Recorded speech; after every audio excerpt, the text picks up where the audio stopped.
میں نے اپنی طرف سے اور اپنی تمام جو متحدہ اپوزیشن کی جو جماعتیں ہیں ان کی طرف سے میں نے آج درخواست کی ہے کہ یہ جو ووٹ آف نو کانفیڈنس کی موشن کل داخل ہو چکی ہے پارلیمان میں، تو اس میں آپ ہمارا ساتھ دیں تاکہ یہ کسی فرد واحد کی خواہش نہیں ہے، نہ مقصد ہے. یہ 22 کروڑ عوام کی جو اس وقت دن رات وہ تڑپ رہے ہیں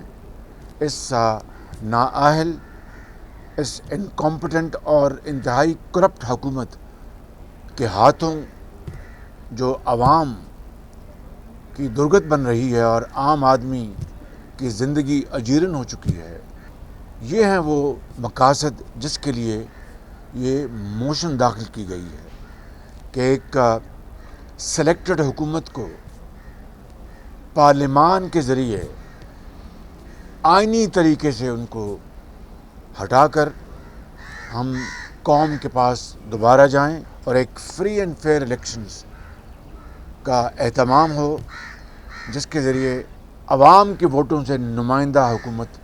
چنی جائے اور پھر ایک فریش مینڈیٹ کے ساتھ مل کر اس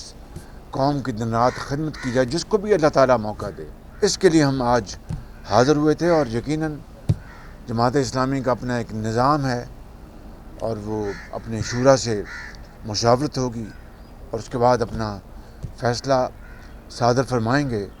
ہم جناب سراج الحق صاحب کا اور ان کی ٹیم کا اور جماعت کا بہت شکر گزار ہیں. ہم